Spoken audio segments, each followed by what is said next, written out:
announcements. Mr. Speaker, sir, it is with deep regret that we have learned of the demise of 4 former members of Parliament. Mr. Khalid Tegali on 6th of August at the age of 73, Dr. Satyanand Piyatam on 22nd of August at the age of 80, Mr. Premdat Dungu on 21st September at the age of 78, and Mr. Marie-Joseph Jacques Chateau de Ballion on 25th of September at the age of 70. Mr. Speaker, sir, Mr. Khalid Tegali was born on 11th of May 1948 in Cupid. He attended the Champ de l'Eau Primary School in Port Louis and then the Islamic Cultural College. In 1969, he proceeded to London to study law and was called to the bar in 1974. He entered politics in 1983, joining the MMM. He contested the 1983 general election in constituency number 2, Port Louis South and Port Louis Central, under the banner of the MMM. He was elected second member for the said constituency. Mr. Tegali served only 1 mandate. In 1987, he retired from active politics and returned to his practice at the bar. In 1990, he was appointed Senior District Magistrate, in which capacity he served until 1992, when he was transferred to the State Law Office, where he assumed the post of Principal State Counsel. From 1994 to 2004, Mr. Tegali served as chairperson of the Tax Appeal Tribunal. He was appointed chairperson of the Permanent Arbitration Tribunal in 2004. The next year, he retired from service and returned to his practice at the bar with specialization in tax litigation. Mr. Speaker, sir, in 2016, Mr. Tegali was appointed chairperson of the Equal Opportunities Commission, a post which he occupied until his last breath. Mr. Tegali found time, in spite of his busy schedules, to engage in social and religious activities. He was the initiator of the Muslim Family Council, of which he became the first chairperson in 1995. Mr. Speaker, sir, may I request you to kindly direct the clerk to convey the deep condolences of the Assembly to the bereaved family. Leader of the Opposition. Mr. Speaker, sir, it is with regret that I have learned of the passing of the 4 previous members of this House. Therefore, I associate myself with the tribute made by the Honourable Prime Minister to late Mr. Khalid Tegali, and I also request the clerk to convey condolences of the opposition to the bereaved family. Honourable members, I associate myself with the tribute paid to the memory of late Mr. Khalid Tegali, former Member of Parliament, by the Honourable Prime Minister and the Honourable Leader of the Opposition, and I direct the clerk to convey the deep condolences of the Assembly to the bereaved family. Mr. Speaker, sir, Dr. Satyanand Piyatam was born on 15th of March 1941 in Grand Gobe. He attended Poudre d'Eau Primary School and subsequently the Darwin College in Flac. In 1959, Dr. Piyatam joined the Teachers Training College in Beaubassin and obtained his teaching license in 1961. After his training, he worked as primary school teacher. In 1965, he proceeded to the Soviet Union to pursue university education. In 1970, he graduated as Master of Arts in History and International Relations from the People's Friendship College of Moscow. In his determination to quench his thirst for more knowledge, he decided to pursue further education in the Soviet Union. In 1973, he was awarded with a PhD and later became a research fellow at the Lenin-Marx Research Library in Moscow. Dr. Piatam returned to Mauritius in 1974 and joined the Bourgeoisie College to teach history and social sciences. 4 years later, he became the head of the history department. He entered politics in the same year and joined the MMM. He concurrently worked as personal assistant to the Soviet Union ambassador to Mauritius until 1976. He contested the 1976 general election in constituency number 9, Flac and Bon-Accueil, under the banner of the MMM, but was not successful. In 1977, he became the editor-in-chief of Le Militant for a period of 1 year. He also contested the 1982 general election in constituency number 15, La Caverne Phoenix, under the banner of the MMM-PSM alliance. He was returned second member for the said constituency. In April 1983, he was appointed Minister of Labour and Industrial Relations, a portfolio which he held until August 1983. He left the MMM in 1983 to join the newly created MSM, of which he was one of the founding members.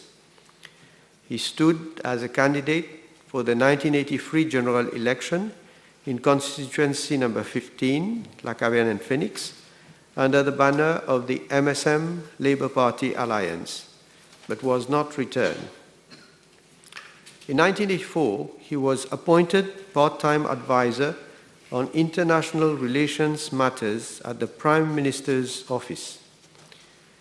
He concurrently held the post of Senior Research Fellow at the Mahatma Gandhi Institute. During the same period, he served as chairperson of the Sugar Industry Labour Welfare Fund. From 1987 to 1996, he occupied the post of Ambassador of Mauritius to the United Nations. During this period, he also served as president of the African Ambassadors Group. He was chairperson of the United Nations Population Fund Committee in 1991. Mr. Speaker, sir, Dr. Piatam was a renowned senior historian who has written hundreds of articles and books on Mauritian history and international relations. Mr. Speaker, sir, may I request you to kindly direct the clerk to convey the deep condolences of the Assembly to the bereaved family. Mr. Speaker, sir, I again associate myself with the tribute made by the Honourable Prime Minister to late Dr. Piatam. May I also request the clerk to convey the condolences of the opposition to the bereaved family. Honourable members, I associate myself with the tribute paid to the memory of late Dr. Satyanand Piatam, former Member of Parliament, by the Honourable Prime Minister and the Honourable Leader of Opposition, and I direct the clerk to convey the deep condolences of the Assembly to the bereaved family. Mr. Speaker, sir, Mr. Premdet Dungu was born on 23rd October 1943 in Triolet. He attended the Daniswok Siuraz Government School and the New College of Port Louis and the Port Louis High School. He was later awarded a diploma in cooperatives by Dahomey University of Benin. In 1966, Mr. Dungu showed an interest in politics by joining the PMSD. He contested the 1970 by-election in the constituency of Pamplemousses and Triolet, but was unsuccessful. In 1972, he took employment as a Hindi teacher in a primary school. From 1974 to 1976, he held the post of inspector at the Development Works Corporation.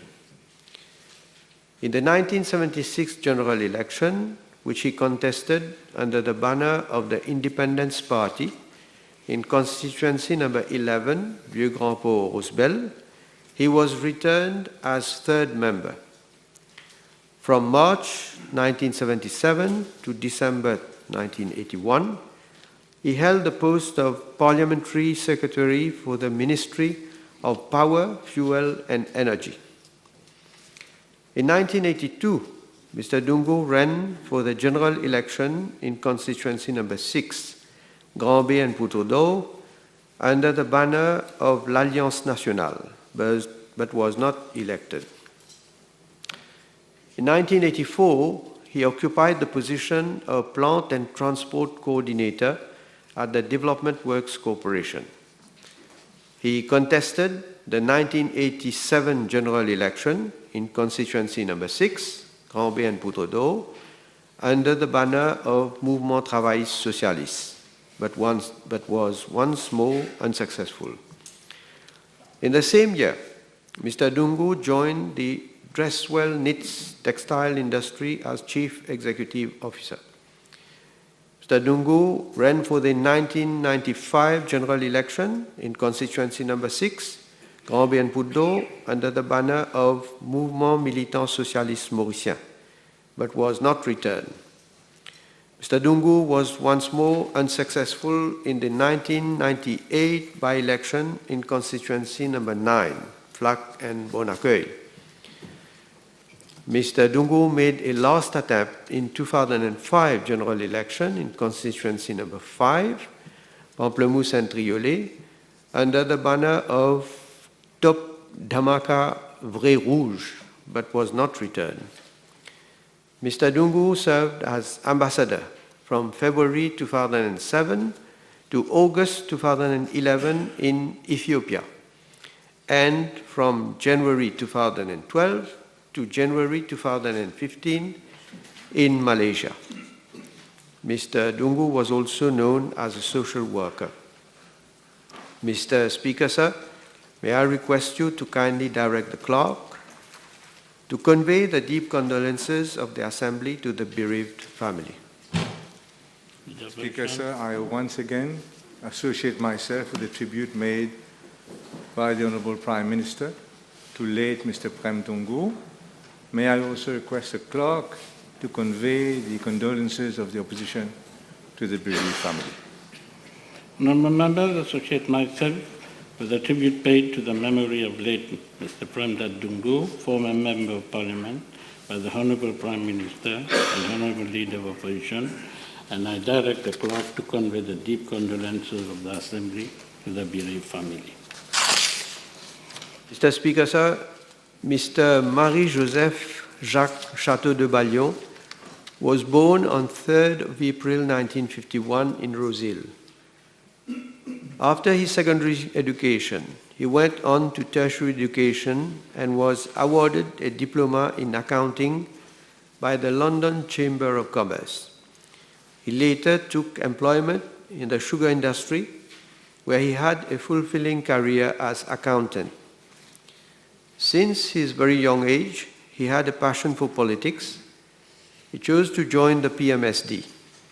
In 1987, he contested the general election in constituency number 19, Stanley and Rosehill, a region where he grew up. However, he was not returned. In 1991, he contested the 1991 general election under the banner of the Labour Party PMSD alliance, but was not elected.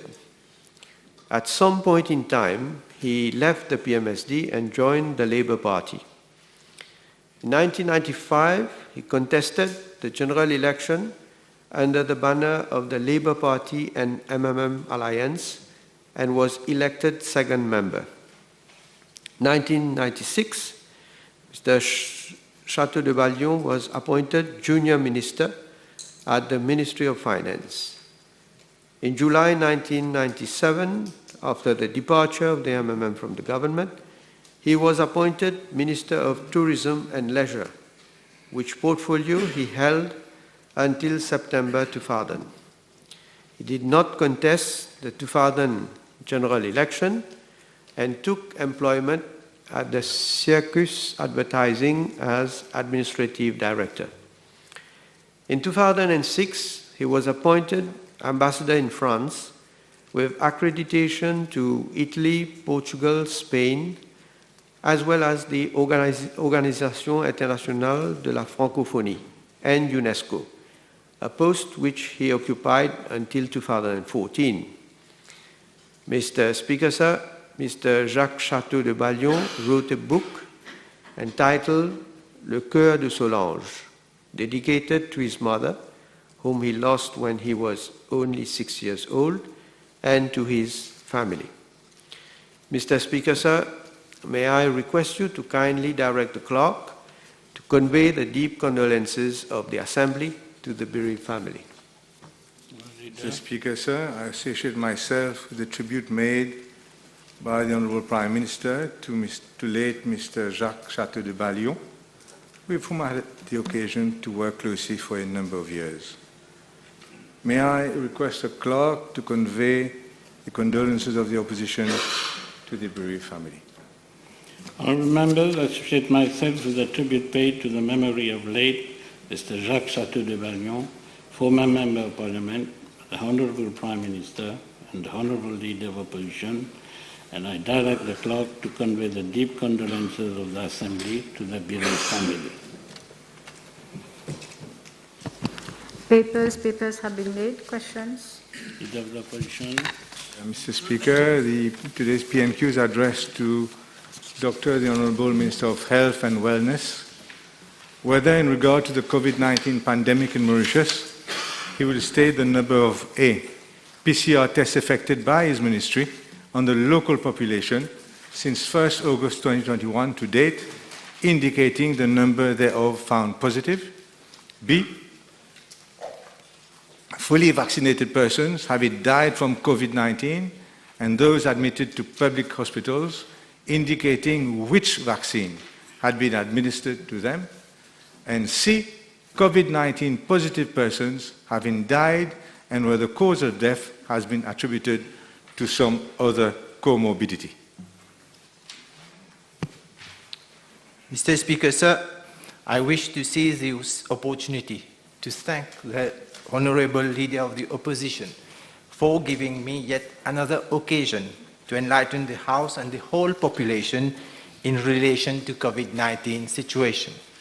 This PNQ will give me the opportunity to provide information on all actions taken by my ministry as well as the government since the closing of borders, partial resumption of economic activities, vaccination, and finally opening of borders as from 1st of October 2021.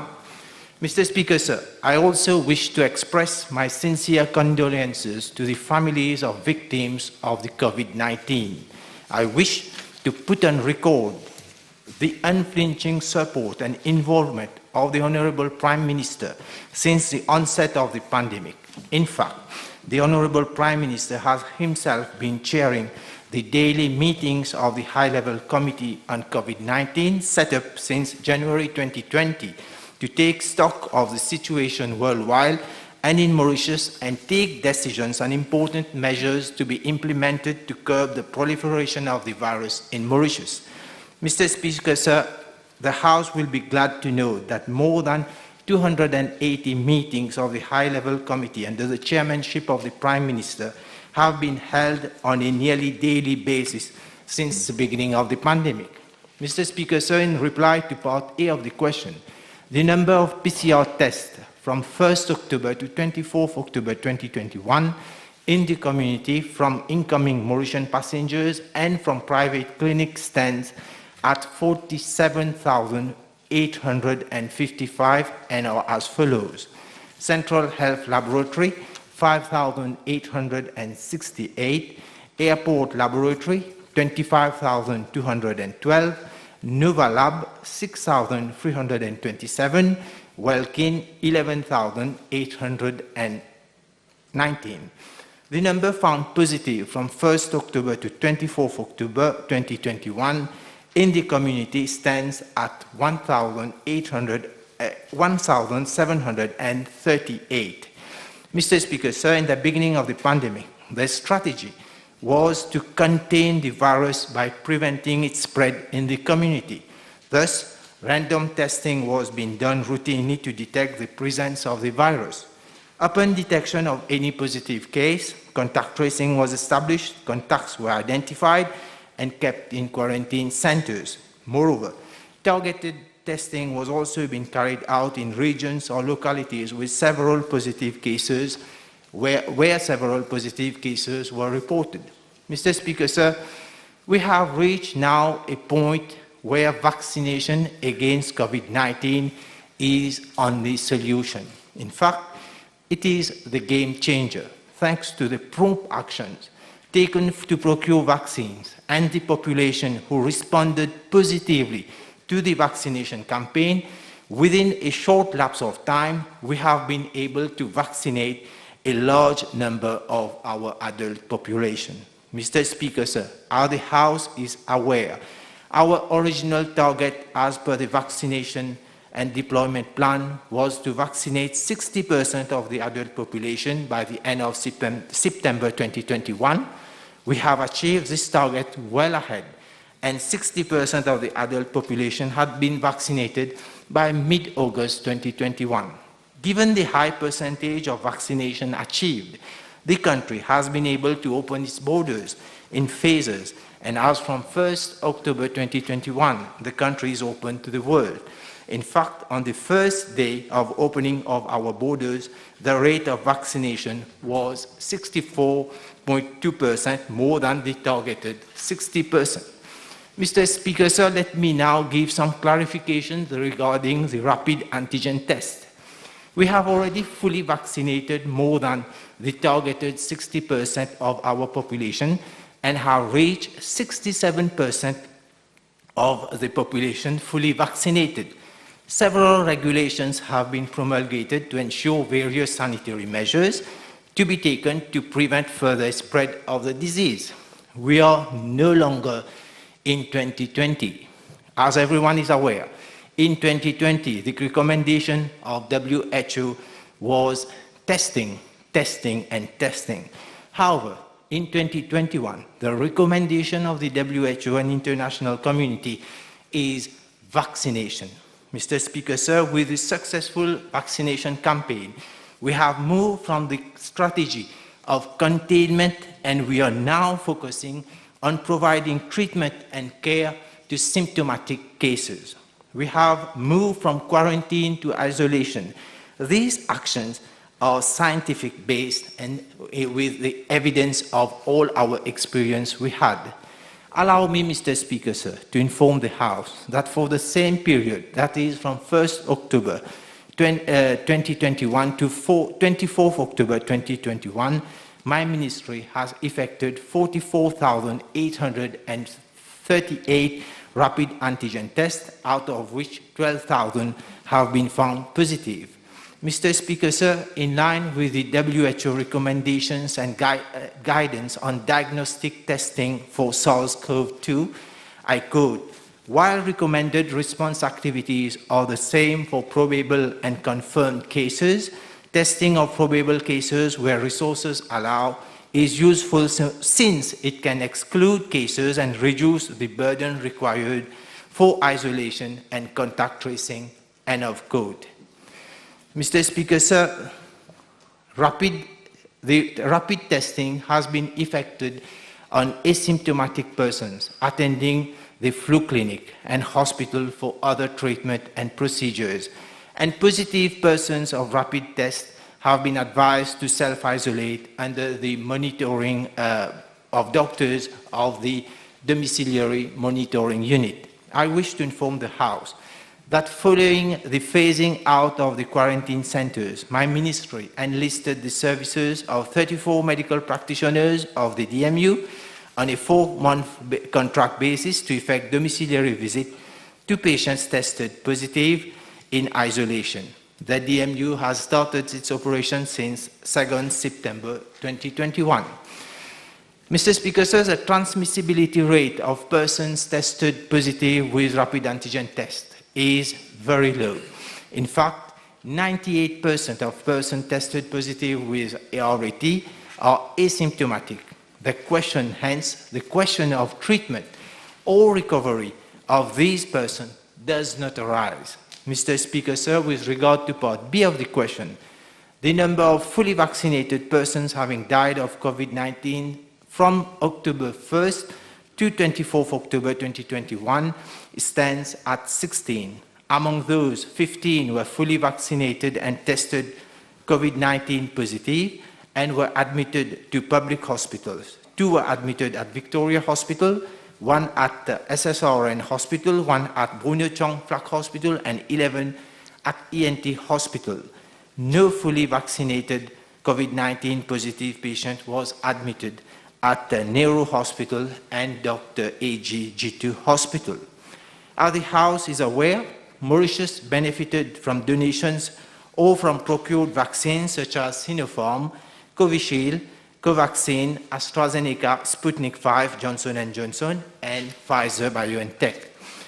In the interest of time, I am tabling the list of fully vaccinated persons having died from COVID-19 from 1st October to 24th October 2021, and the number of persons fully vaccinated and have been admitted to public hospitals with the specific vaccines administered to them.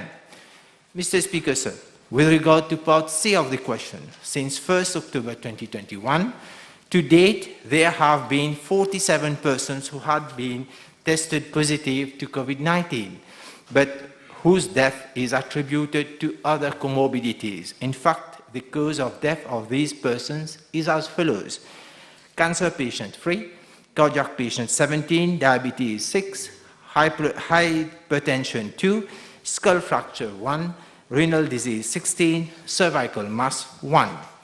Mr. Speaker, sir, I make an earnest appeal to the House to understand and appreciate the paradigm shift this government has made in the management of the COVID-19 pandemic from containment of infection to a successful vaccination program and to a new normal under a constant surveillance system ranging from prevention to treatment. Thank you, Mr. Speaker. First, I'd like to ask the Minister, the number of PCR tests he has done averaged about 200 tests per day, 244 tests per day in October. This compares to about 5,000 to 6,000 tests that the Ministry was doing in, I'm talking only about local communities because the Minister gave lots of other figures. I'm talking about local communities. Local communities, you were doing 5,000 tests at least in July. You've reduced this to 250 only per day. Why is that? Yes, Mr. Speaker. The reason is clear, Mr. Speaker, sir. I pointed out how the vaccination is the solution for COVID-19. Obviously, we have reached a vaccination target of more than 60-65%. And we have also seen how many PCR tests we have been conducting since, as you rightly pointed out, 5,000, 6,000 tests being done. We have patients, we have people being quarantined, and all of those tests being done.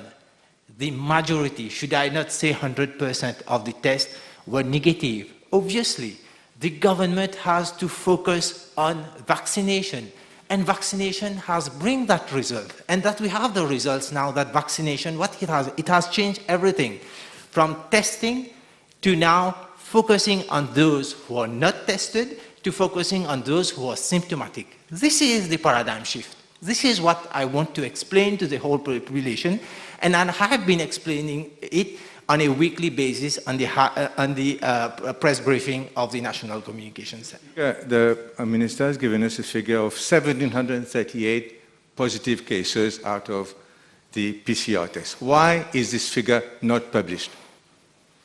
PCR test of 7.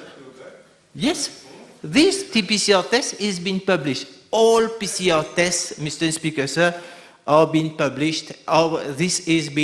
We always publish the PCR test, the confirmed PCR test. They are all the tests that is being published. There are hundreds of discrepancies between what has been published by the Ministry for October and the figure that he has just given to this House. Is he aware of that? It is easily calculated. There are hundreds of people who do not show up from one list to the other. Yet, it is produced every day by your ministry. Mr. Speaker, sir, I'll take first part of the question is that all PCR positive tests, be it from the private lab, Welkin, Nova Lab, be it from the airport being tested positive, be it from the conduits from the Central Health Laboratory, they are all being communicated by the proper communicating channel.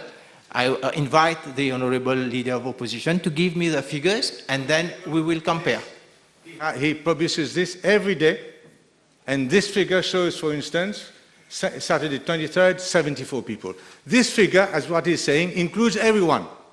The labs, the airport, everyone. Yet, the figure that you've given for only local community is far higher than the figure that you have given for October. I won't fight with the figures. You check it and you come back later. Please, because this is not right. You must tell everything to the House. Mr. Speaker, now let me come to rapid antigen tests. 12,000 people in Mauritius have been tested positive by rapid antigen test since October. Now we know that 99% accuracy of rapid antigen tests. Why is a 12,000 figure not published anywhere by the ministry and not included in this 1.32% of population infected that is again published by your ministry every day? Why do you exclude the 12,000 positive persons tested by rapid antigen tests? Mr. Speaker, I'll again come back with the data has been published. The information is that Be Safe Mauritius includes PCR tests, not antigen tests, and not Welkin and private and airport lab. The Ministry of Health have his publication in the government information system. There where you get the right figures. This is the first part of the question. Now, about the rapid antigen test. I explained it clearly. The rapid antigen tests, they are all 98% are asymptomatic cases. We have to focus.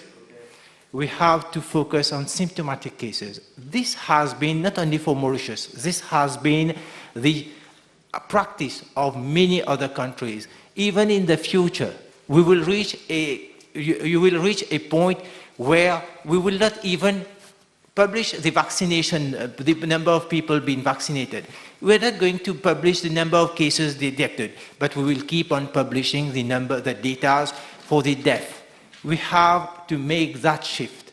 And we know very well, rapid antigen tests being tested positive, they are asymptomatic persons, they don't require any treatment, they've been staying at home, and they have no intervention.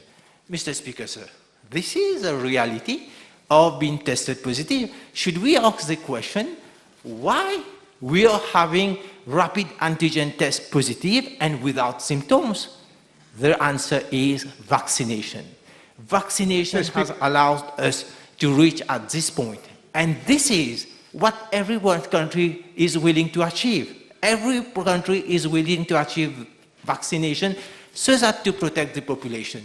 This is the final result. The final result, whether a country is not... Mr. Speaker, sir, let me complete. I'll complete it in 30 seconds. This is the answer for rapid antigen test. Now, if this country would not have vaccinated the population, if this country wouldn't have put all the measures of precaution, sanitary measures of precautions, all the rapid antigen tests, there would have been many rapid antigen tests turn out to be positive on PCR tests and being symptomatic. The situation would be completely different. This is the paradigm shift, and this is the way forward. Speaker, I'd like the Minister to be gracious. You are sitting after 3 months, the population is dying to have some information. Please try to be succinct in your replies. I maintain the figure, Mr. Speaker, that this figure includes all the tests and not just the local tests. Secondly, Mr. Speaker, if that is the case, that you don't believe in showing how many people have been infected, why does this bottom here mislead the population by saying pourcentage de la population infectée 1.32%? That when we know that for the only month of October, you have excluded 12,000 people from that. Because it says pourcentage de la population infectée, pas pourcentage de la population symptomatique. You see what I mean, Mr. Minister? So you're misleading. Your ministry is misleading the House with this figure. Change it, because we don't believe it. It is inaccurate from what you have said yourself, Mr. Speaker. Mr. Speaker, this is my question. This is a fact. This is my question. I've asked you the question. Can you ask this guy to stop interrupting? Stupid is parliamentary, I believe. It was used last time. The Prime Minister used it last time. You will remember. Honorable Leader of the Opposition, I've been patient with you. Okay. After I reply, you make a statement. But I I announced must... it on 2 occasions, and you come with your question, and still you want to... What do you want me Please, to... I am being interrupted. Mr. Speaker, I'd like to ask the Honourable Minister. My question is very clear. It asks how many people died, how many people were admitted to hospital, whilst being fully vaccinated. Now, this is not the reply that you have given, Mr. Minister. Honourable Minister, you have only given the figure of the people who died. That is not the question that I asked. Mr. Speaker, sir, the Leader of Opposition again is only coming to put questions on figures. I will again reiterate my answers. They are based on facts. They are based on scientific evidence. And what he calls infected, that's what we are in fact reporting. Patients who are not infected, I will just give you an example. Someone tested rapid antigen positive and being called to self-isolate. We do the testing around because the family members, they all have to stay at home because one family member is tested positive. And in nearly all the cases, the infectability, that is the transmissibility from someone who is tested with rapid antigen positive to the other members of the family or to the place of work is negligible. And we have to stand. We have to admit, I believe that he will understand that we have to admit, how do we reach this? It is the vaccination. Because now, nearly 90% of adult population is vaccinated. Vaccination, what has it? It has, everyone now is protected, have immunity, and obviously that doesn't give the real picture. Mr. Speaker, sir, my question to the House is, should we only have the number of cases reported, or it is very important to give the number of cases admitted, the number of cases being symptomatic, the number of cases being in ICU, and the number of cases being, the number of deaths reported? The Minister of Health believes that these are the important figures, and we should not dilute these important figures. We are going in the right direction and giving the important figures, and not just diluting it in the figures. Remind the Honourable Minister that today itself, yesterday also, people who went to the rapid antigen test came home or sent home and died. So that is also important to tell us how many positives there are in the rapid antigen test. And you just have to refer to the families of people who have died in the last few days at home. Mr. Speaker, I'd like to ask the Honourable Minister. Mr. Speaker, should I be given the opportunity to reply on this question? No, Mr. Speaker, sir, I have the right to answer to this. If the Leader of the Opposition have the name of the patient who has gone to a testing center, sent back home, this is clearly a medical negligence. And I invite him, invite him to come with a complaint to the Minister of Health. you have to come with a complaint because this is a medical negligence. I agree with you.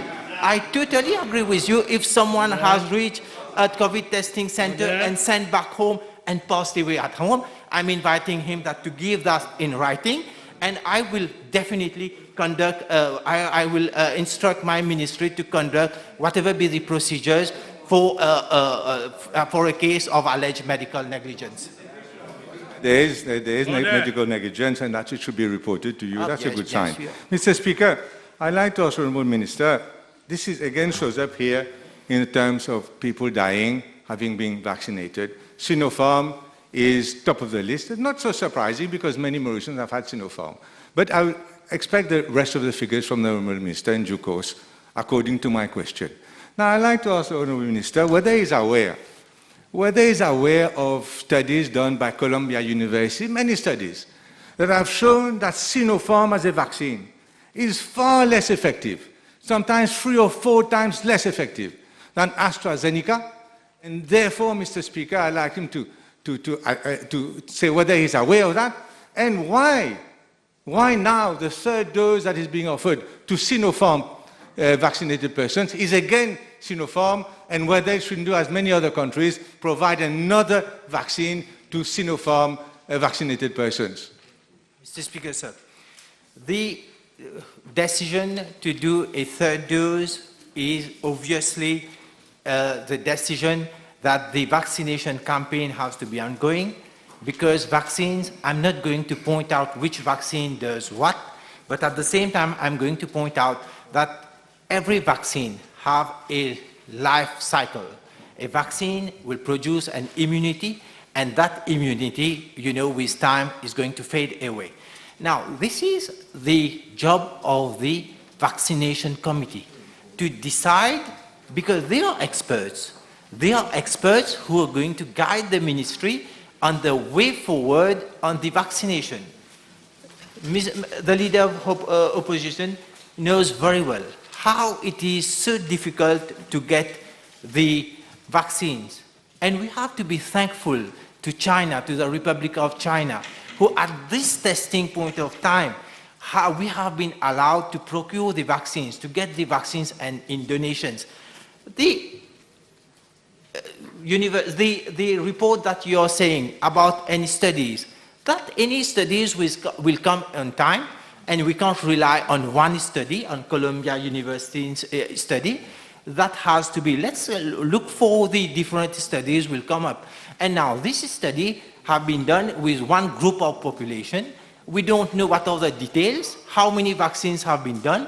Let time tell us whether which vaccination we have to along with time, we have to go for another vaccination. But now, Mr. Speaker, sir, it's very wrong to criticize a country and one vaccination, and that a country that has provided us a vaccine at this point of time, and now we are going to tell that this vaccination is not good. That is, I think that, Mr. Speaker, sir, that has to be kept on record. This vaccination, we have to be thankful that vaccination has protected our population. In fact, the majority of the population have been vaccinated with the vaccine, and we still, with the vaccination committee, we know that we have to do a booster dose with the vaccination that will provide additional and will provide a booster immunity. What the Honourable Minister is saying that beggars cannot be choosers. I am tabling the report, the study from the Columbia University. Mr. Speaker, I'd like to come to ENT Hospital, where there have been many, many deaths. Half of these are not reported. What I want to ask the Honourable Minister, whether he is aware that despite the tens of deaths at least every month at ENT, there is no mortuary, and bodies are left in the corridor without any dignity, and one body of a Rodrigan was even left 4 days in a plastic bag in the corridor of ENT Hospital. Well, I asked the Honourable Minister whether he cannot organize rapidly for a mortuary to be set up at ENT Hospital. Mr. Speaker, sir, I'll take this word again. Beggars are not choosers. I believe Mauritius has been putting all the efforts to get the vaccination, like so many countries been doing so, and we were fortunate that due to our bilateral diplomatic relationship with countries, we have been able to secure vaccines, and that's what the message of the leader of the opposition for us, for our people to get vaccinated is beggars are not choosers. Now, I will come back to that ENT. Mr. Speaker, sir, I'll just briefly, because I know the leader of the opposition will come up to ENT. ENT has been dedicated as a facility for patients in a critical care since March 2021 till 1st September 2021, and the number of patients admitted and discharged from Order. ENT. Order. Order, please. Mr. Order. Speaker, sir, Please continue. I am replying to questions addressed to me on ENT and the facilities and the success at ENT. Let me give that answer, and then if the leader of opposition is not agreeable, I will give more clear, yes. Now, the patient discharged from ENT hospital being cured from March 2021 to 1st September is 97.6%. Now, since September 2021, I have to inform the population that only patients requiring 6 to 8 liters of oxygen per minute and who is in spite of this oxygen flow do not have satisfactory concentration of oxygen in their blood are admitted to ENT. And in spite of their critical situation, the recovery rate at ENT is 60.3% as compared to 64% in Europe and 42% in Saudi Arabia. And over here, I wish to again send my gratitude, send my congratulations to the staff of the ENT for the good work they are doing. Now concerning the mortuary, Mr. Speaker, sir, COVID-19 is not something that we have learned. We have a lot of experience and that we know everything out of it. I agree with the leader of opposition. At times it happened that there are lateness, there are delays in managing death or any other, that situation that may arise with dealing with COVID-19 death.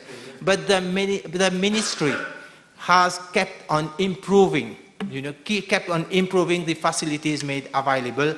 And I believe that since the last one or a little bit more, we don't have any issues on the mortuary service at ENT Hospital. I'd like to ask, Minister, it's a very important question. The fact that he didn't pre-order for the vaccines is why we have today to deal with Sinopharm, etc. I'd like to ask this question concerning, this is a very important question, maybe the most important, Mr. Speaker. A drug called tocilizumab. Tocilizumab was approved by the WHO on the 5th of July. It is only a few days ago, mid-October, that the ministry has issued an international tender to buy this tocilizumab, which is obviously very effective against COVID. So why the 4 months delay in providing Mauritians with this much-needed medicine? And why, Mr. Speaker, molnupiravir, which is about to be approved and extremely effective against COVID, why molnupiravir has not been pre-ordered, just like the vaccines, has not yet been pre-ordered by the Ministry of Health to save hundreds of lives in Mauritius. Mr. Speaker, sir, I didn't know the leader of opposition is also a great, have a lot of, is a professor in treating medical cases. But thank you very much, Mr. Speaker, sir. I'll invite him that he form part of the medical team at ENT. Now, first I'll come back to the pre-order. I think that repeatedly we have been answering questions of pre-order. I'm not going to lose the Assembly's time over here. Now, the second part of the question is on that medication, what he has just mentioned. There is the second PQ is coming on that medication. I will be replying it, unless you want me to reply it now. This is APQ, remdesivir, and that. Now, unless you give me, Mr. Speaker, sir, I'll reply. Yes, doctor. Let the minister find his way. Mr. Speaker, sir, so I'll give you the answer for that question also. I was expecting that this question, I can reply it on the second question because it will come obviously, but now your request, I will reply to it now. Now, Mr. Speaker, sir, yes, I'll give you in September 2021, the clinical biological group has recommended the procurement of tocilizumab injections and eventually remdesivir for the patient. The inclusion of this medication is by the clinical biological group. We stand by the recommendation of those doctors who are working at ENT, who are doing they do the recommendation. It's not the ministry, it's not the minister, obviously, it's not the leader of the opposition, obviously. We stand guided by the doctors. It's not the doctors who have been treating COVID cases since last year, and their recommendation. They have, if the ministry, when they do the recommendation and the ministry doesn't make available those medication, I will be the first one. You give me that blame, I will take that blame. But if that clinical biological group is recommending in September, and the ministry is doing all the procedures to acquire this medication, which has already been given to patients, this we have to stand guided by that group of experts, group of doctors. Time over by 4 minutes.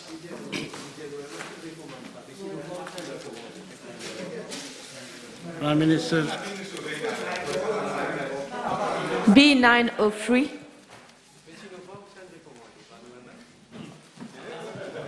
Step up. No conversation. Mr. On both sides. Both sides. I was just informing him. Okay, Mr. Speaker, sir, the House will be aware that on Monday, 25th February 2019, pursuant to a request from the United Nations General Assembly, the International Court of Justice gave an advisory opinion on the legal consequences of the separation of the Chagos Archipelago from Mauritius in 1965. In its advisory opinion, the International Court of Justice made it clear that the Chagos Archipelago is and has always been an integral part of the territory of Mauritius. In view of the illegal excision of the Chagos Archipelago from Mauritius in 1965, the court concluded that the decolonization process of Mauritius was not lawfully completed upon its accession to independence in 1968. The court accordingly determined that the United Kingdom is under an obligation to bring to an end its administration of the Chagos Archipelago as rapidly as possible, and that all member states are under an obligation to cooperate with the United Nations in order to complete the decolonization of Mauritius. On Wednesday, 22nd of May 2019, the United Nations General Assembly adopted by an overwhelming majority of 116 votes to 6, Resolution 73/295, in which it fully endorsed the findings of the International Court of Justice. In that resolution, the General Assembly reaffirmed that the Chagos Archipelago forms an integral part of the territory of Mauritius and demanded the United Kingdom to withdraw its colonial administration from the Chagos Archipelago unconditionally within a period of no more than 6 months, that is by Friday, 22nd of November 2019. the United Kingdom failed to meet that deadline. In Resolution 73/295, the General Assembly also called upon the United Nations and all its specialized agencies, as well as all other international, regional, and intergovernmental organizations to recognize that the Chagos Archipelago forms an integral part of the territory of Mauritius, to support the decolonization of Mauritius as rapidly as possible, and to refrain from impeding that process by recognizing or giving effect to any measure taken by or on behalf of the so-called British Indian Ocean Territory. Mr. Speaker, sir, more recently, on Thursday, 28th of January 2021, the Special Chamber of the International Tribunal for the Law of the Sea gave a judgment in the case brought by Mauritius against Maldives for the delimitation of the maritime boundary between the two states in the Chagos Archipelago region.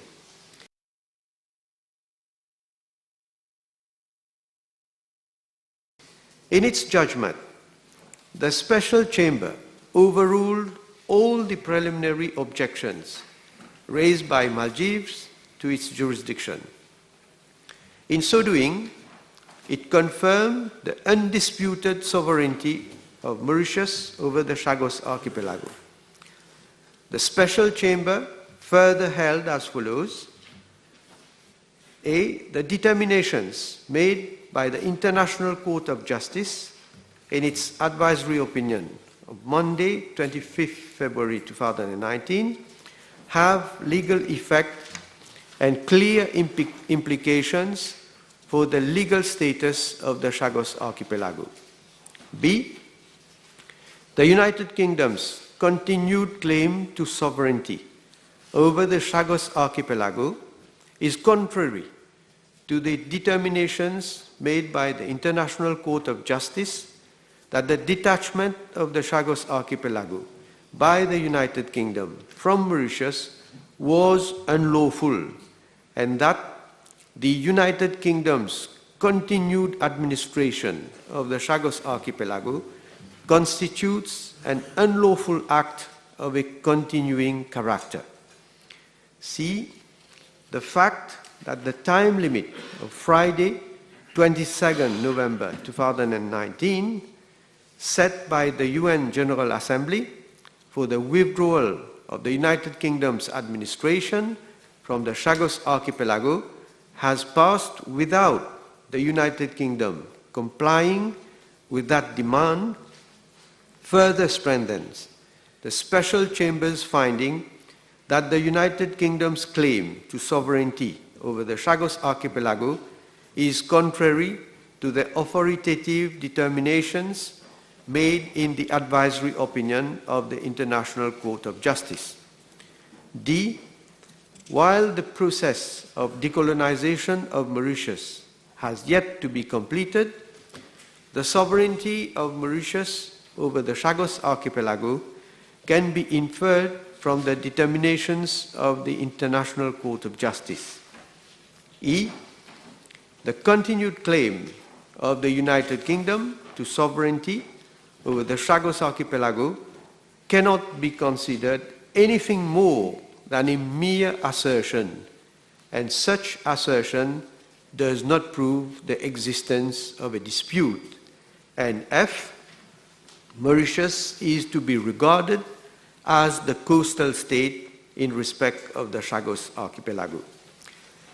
Mr. Speaker, sir, the United Nations and some of its specialized agencies have taken measures with a view to implementing United Nations General Assembly Resolution 73/295. With regard to the United Nations itself, it made a formal change in February 2020 to its official map to clearly show the Chagos Archipelago as part of the territory of Mauritius. The Food and Agriculture Organization, which is a specialized agency of the United Nations, has taken steps to implement the General Assembly resolution by updating its maps as well as its databases and relevant country files. It has also rejected an instrument from the United Kingdom for accession to the Indian Ocean Tuna Commission, a regional organization falling under its purview as it was premised on the so-called British Indian Ocean Territory. On Tuesday, 24th of August 2021, the Universal Postal Union, which is another specialized agency of the United Nations, adopted by a majority of 77 votes to 6, with 41 abstentions, a resolution to implement United Nations General Assembly Resolution 73/295. The resolution provides that A. The Universal Postal Union formally acknowledges that for the purposes of its activities, the Chagos Archipelago forms an integral part of the territory of Mauritius. B. The International Bureau of the Universal Postal Union should request Mauritius to keep the Universal Postal Union regularly informed of any decisions regarding international postal operations in the Chagos Archipelago, including any authorizations to maintain the operation of international mail processing centers by foreign entities in the Chagos Archipelago. C. The International Bureau of the Universal Postal Union should cease the registration, distribution, and forwarding of any and all postage stamps issued by the so-called British Indian Ocean Territory. D. The International Bureau of the Universal Postal Union should ensure that Universal Postal Union documentation does not include any references to the so-called British Indian Ocean Territory or to the Chagos Archipelago as part of the member country of the Universal Postal Union, known as the Overseas Territories of the United Kingdom of Great Britain and Northern Ireland. And E.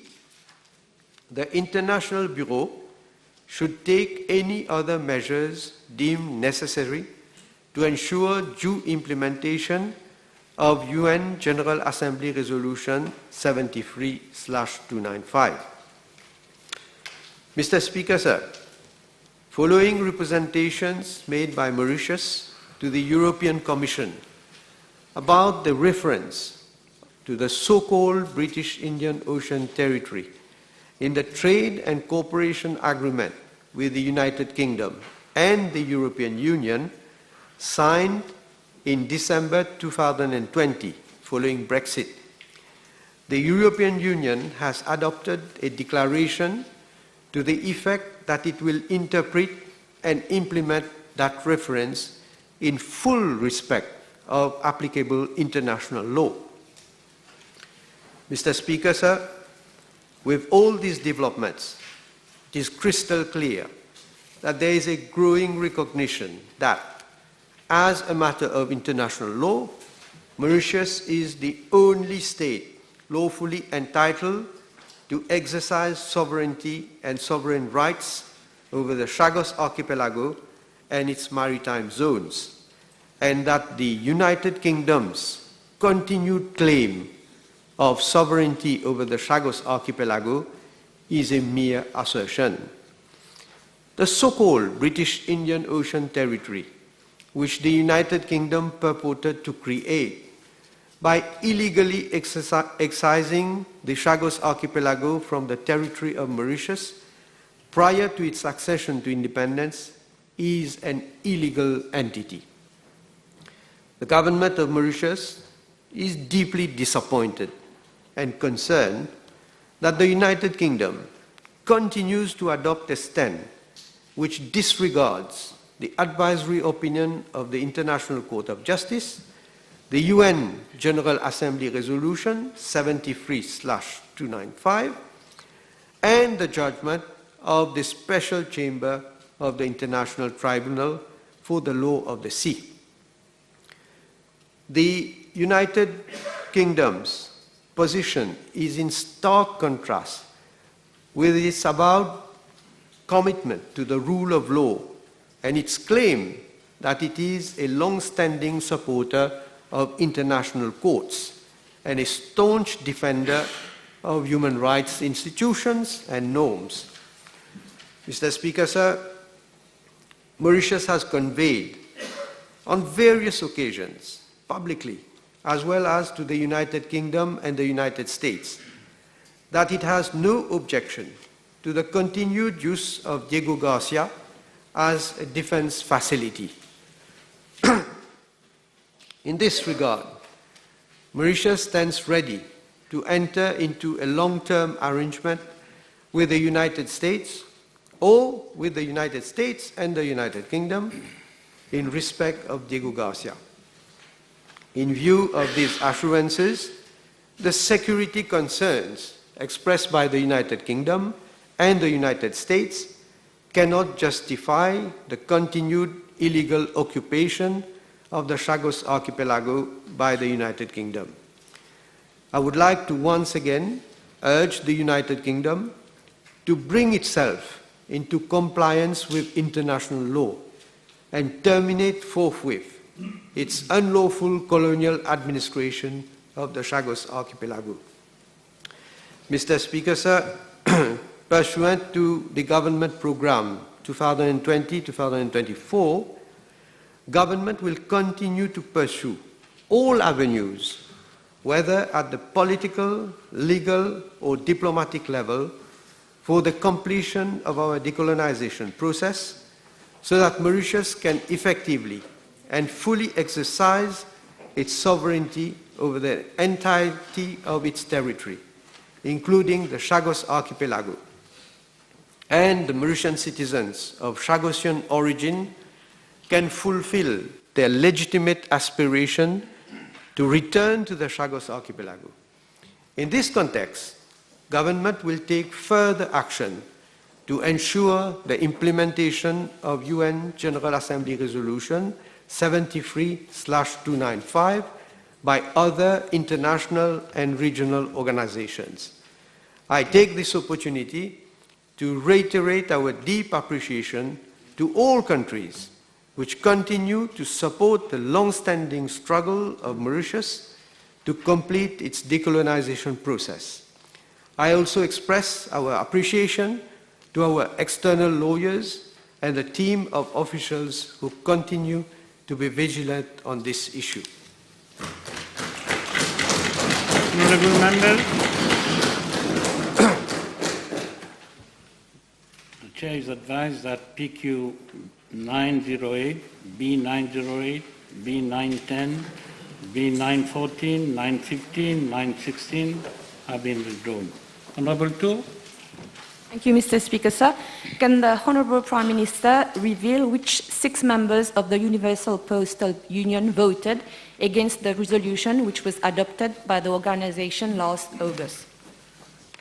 Well, Mr. Speaker, sir, out of the 124 members of the Universal Postal Union which participated in the vote on the resolution relating to the implementation of the United Nations General Assembly Resolution 73/295, 6 voted against. Now, these 6 members include 5 of the United Nations member states, which had voted against the United Nations General Assembly Resolution 73/295, namely Australia, Hungary, Israel, the United Kingdom, and the United States.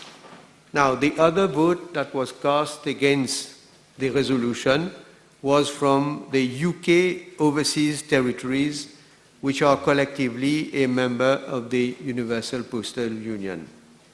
I think it is also worth noting that initially Maldives had voted against the resolution at the United Nations General Assembly, and in this instance, Maldives did not participate in the vote on the resolution of the Universal Postal Union. Can the Honourable Prime Minister advise what action has Mauritius taken at the level of the Indian Ocean Tuna Commission with regard to the implementation of UN General Assembly Resolution 73/295? Yes, Mr. Speaker, sir, I think it is worth pointing that, again, as a follow-up to the resolution of the United Nations General Assembly, in fact, asking all the agencies of the UN, including all the other international organizations, to implement the resolution. So we have tabled a motion before the Indian Ocean Tuna Commission. I won't go into the details of what has happened. I can only say that because of the COVID situation, the meetings have not been able to be held as used to be, that is physically, and therefore the matter has been put on the agenda and has been postponed, so that I think it is more appropriate when we are able to meet physically, so that we will be able to explain our stand to all the member states, and of course there and then be able then to see that we are able to have a majority of members on our side to vote on this issue.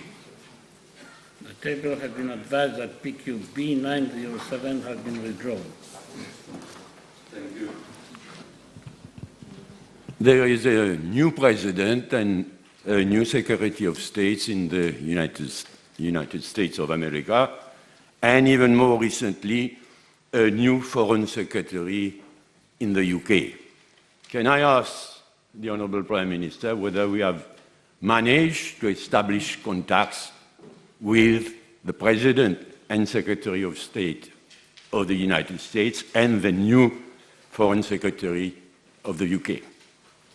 Well, Mr. Speaker, it depends what the honourable member means by established contact.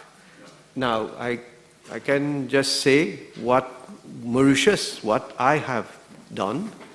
Of course, as soon as the new president has been, the President Biden has been elected, I sent him a letter of congratulations. And of course, in that letter, I also mentioned about the issue of the Chagos Archipelago. And then, of course, when he was sworn in as president, I again congratulated him, and I also raised the issue of the Chagos Archipelago. But these are the only communications that I've been able to send to the actual president of the United States. There has been no verbal contact. We hope we are asking.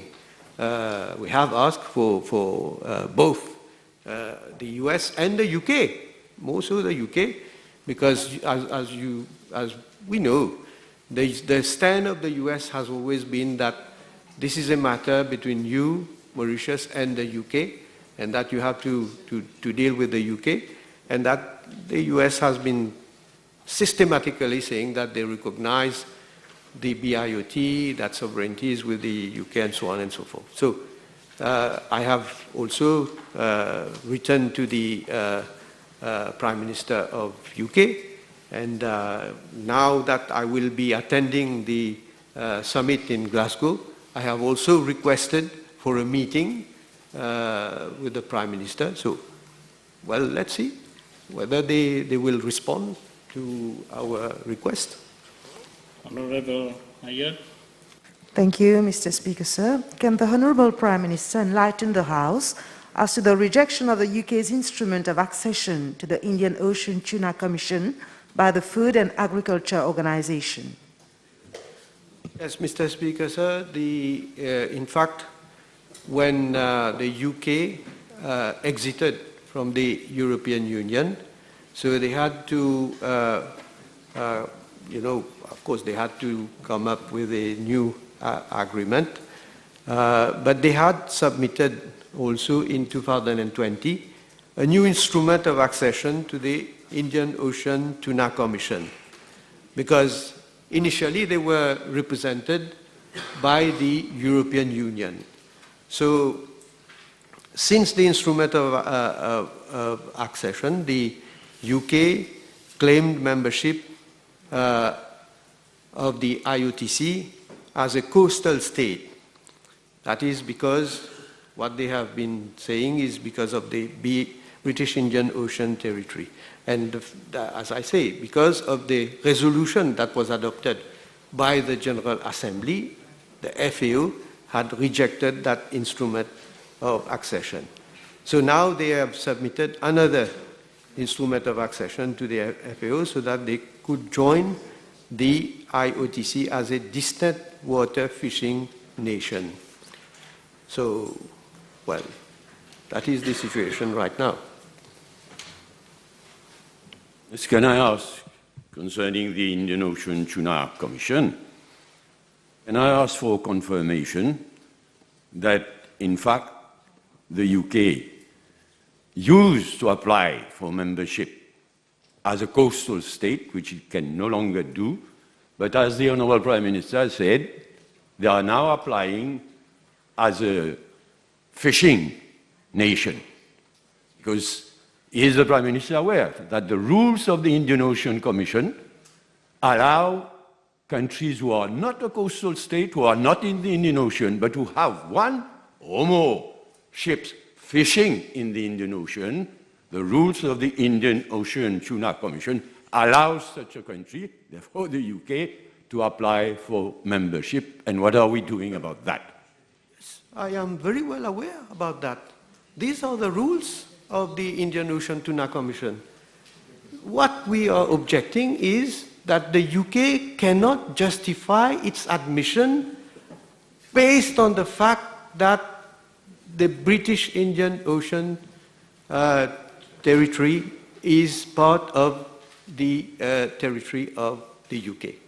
This now cannot stand because of the advisory opinion, because of the General Assembly resolution, and I think more so because of this judgment of the Tribunal of the Law of the Sea.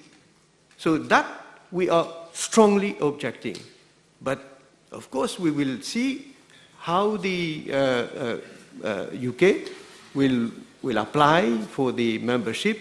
We will have to look at the rules and what are the criteria that has been laid down for them to be able to accede to membership. You still want the question? Merci, Monsieur le Président. Le Premier ministre a en plusieurs occasions annoncé une visite sur l'archipel, y compris Diego Garcia, avec les Chagossiens et d'autres dignitaires au plan national et international. Pourrait-on savoir de quoi il en est sur le projet? Est-ce qu'un navire a déjà été affrété à ce sujet, à cet effet? Merci. Let me say, and I try to be as brief as I can, Mr. Speaker, sir. Since the announcement of this visit, I say it as I think it should be said. We have been threatened. Let me put it that way. We have been threatened by the United Kingdom and the United States not to undertake any visit to any of the islands of the Chagos Archipelago. I have stated publicly that on one occasion, the former US ambassador met me specially on this issue and said in very clear terms that should you wish to have a boat to go there, your boat will be sank before it ever reaches any of the island of the Chagos. But then, of course, I think if the House will remember, the US ambassador tried to clarify, to say that, well, it was misunderstood. I don't misunderstand such things, Mr. Speaker, sir. But anyway, this is the issue. But anyway, I can say that I am determined. Mauritius, we are determined. Anyway, on this side of the House, we are determined to continue the fight so that we regain our territory. And I must say it is not easy also we don't have a ship of our own to be able to go to any of the island of the Chagos archipelago. We need to charter a ship, and because of COVID and so on, so it has been very difficult. But we are trying our best, and I hope this will happen at some time in the future. The table is advised that PQB 904 has been withdrawn. Time 1 minute. So let me call it time is over.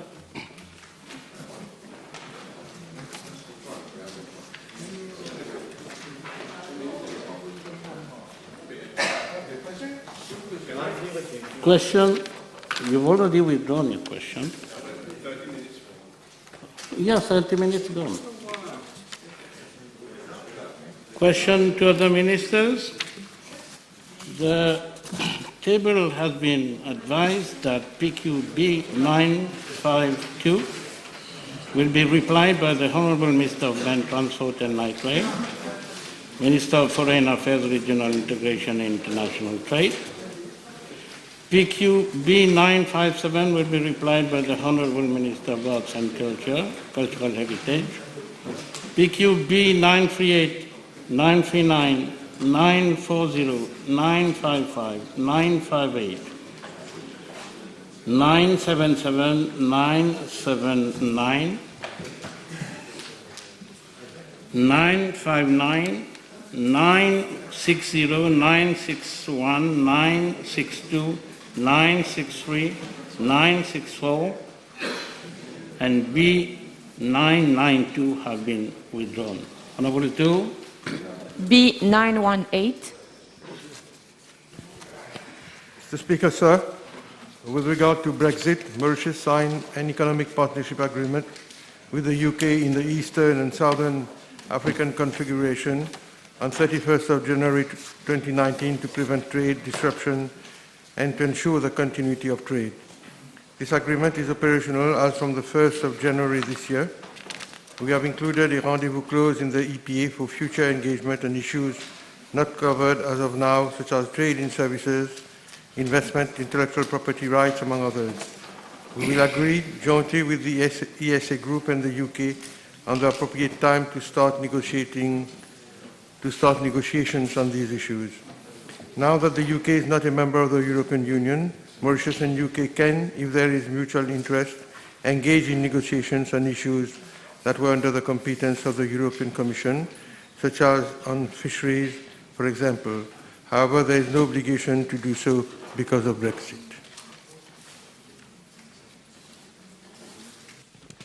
With regard to the international driving license for citizens of Mauritius to be able to drive in the UK, can the Honourable Minister advise where matters stand?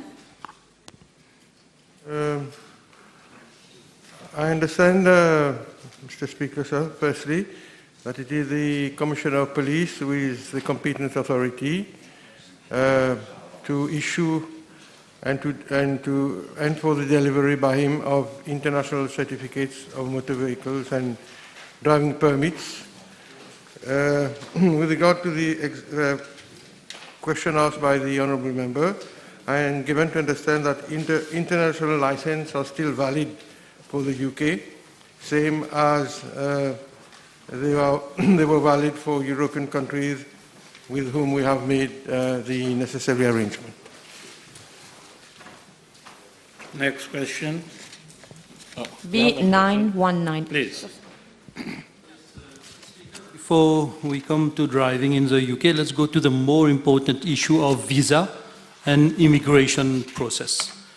Have we assessed the impact of Brexit of Mauritian in general traveling to the UK, and more specifically Mauritian students studying in UK universities and who will study in UK universities in terms of visa and immigration process?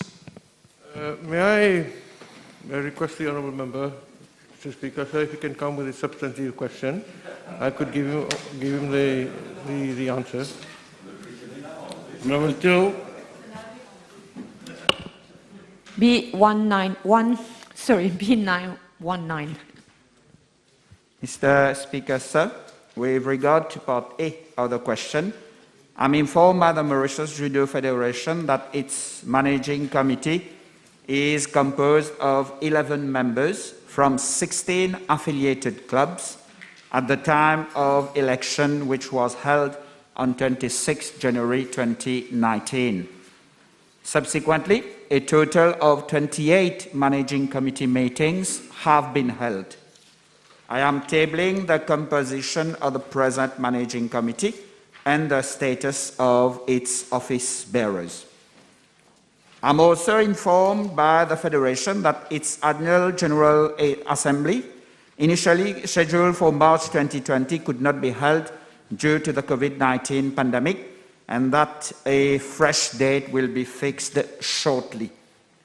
Mr. Speaker, sir, as regards to part B of the question, I'm informed by the Mauritius Judo Federation that as at date, only 14 clubs forming part of 5 regional sports committees are affiliated.